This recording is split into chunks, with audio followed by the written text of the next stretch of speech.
Right now, in any room you walk into, people are telling you exactly what they're thinking without saying a single word.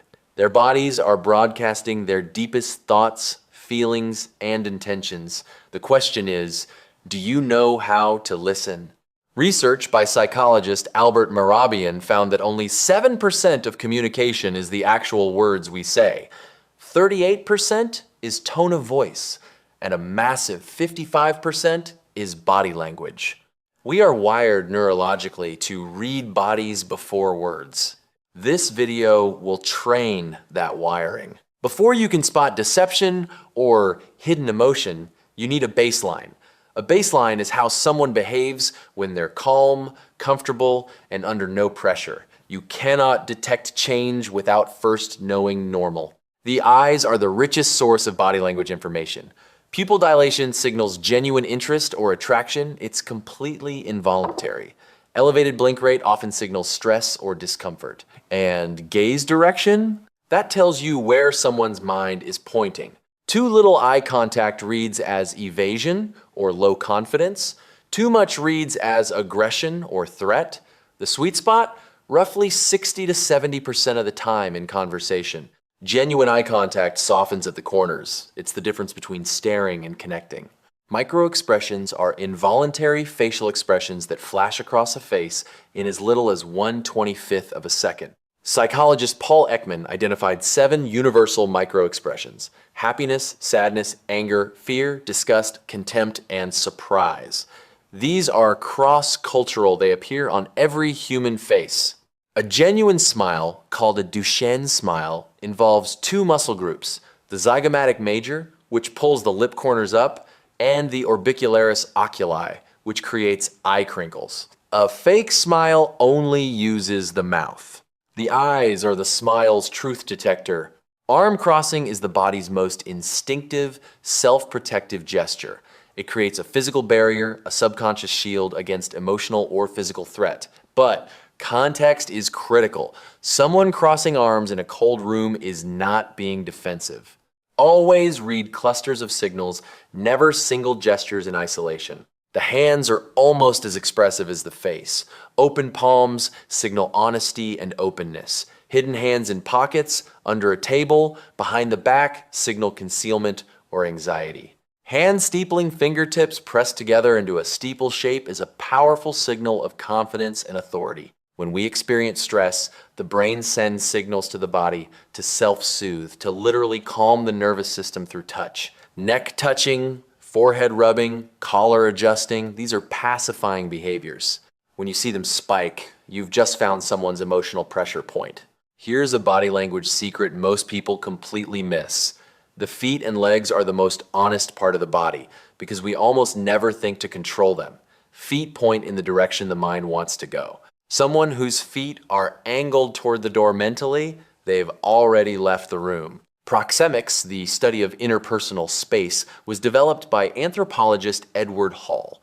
Every person carries an invisible bubble of personal space. When someone voluntarily moves into your personal zone, it signals comfort or attraction. When they back away from your approach, it signals discomfort or distrust. Mirroring, unconsciously mimicking another person's posture, gesture, or expression is one of the most powerful signals of rapport and genuine connection. It's driven by the brain's mirror neurons. When 2 people are truly in sync, they begin to look like a choreographed dance. Broken mirroring is a critical signal. When one person in a conversation suddenly stops matching the other's movements and angles their body away, it almost always means something has shifted: discomfort, disagreement, a desire to disengage. Catch this early and you can course correct. Social psychologist Amy Cuddy's research showed that high-power, expansive postures don't just signal confidence to others, they actually trigger hormonal shifts inside your own body. Testosterone rises, cortisol falls. Your posture shapes not just how others perceive you, but how you experience yourself. The single most important rule in body language reading is the cluster rule. Never interpret a single gesture or expression in isolation. Just as a doctor looks for a pattern of symptoms, not one, you must identify clusters of congruent signals before drawing any conclusion. Let's be clear about something. There is no single reliable tell for lying. Polygraphs detect stress, not deception. What we can detect are behavioral shifts from someone's baseline changes in blink rate, speech pace, self-touching, reduced gesturing, or micro-expression leakage. Change, not behavior, is the signal. Congruence is the alignment between verbal and nonverbal communication. When words and body match congruence, when they don't, incongruence, always trust the body. The body speaks the unconscious truth that the mouth is trying to hide. Status and dominance communicate constantly through the body. High status individuals take up more space, they spread out, speak slower, gesture wider, and are rarely the first to break eye contact. Low status signals include making oneself physically smaller, over-nodding, and excessive smiling. Attraction is one of the easiest emotional states to read through body language because it produces a consistent, cross-cultural cluster of behaviors. Increased eye contact, body orientation toward the person of interest, preening behaviors, adjusting hair, clothes, and reduced personal space. A critical caveat that every body language reader must internalize: many signals are culturally specific.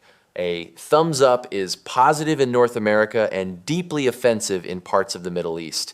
Direct eye contact signals respect in Western cultures, but disrespect in several Asian cultures. Always calibrate for cultural context. Let's apply everything now. Watch this negotiation. Person A makes an offer, they steeple their hands, high confidence. Person B hears the offer, they touch their neck, stress response. They break eye contact and angle slightly away, considering retreat. But then they lean slightly forward, still engaged. The deal is alive. In a job interview, both parties are reading each other constantly. The candidate who walks in with an open posture, genuine smile, measured eye contact, and controlled hands immediately signals confidence and trustworthiness before a single answer is given. First impressions form in under 100 milliseconds. Here's the dimension most body language resources miss: reading yourself.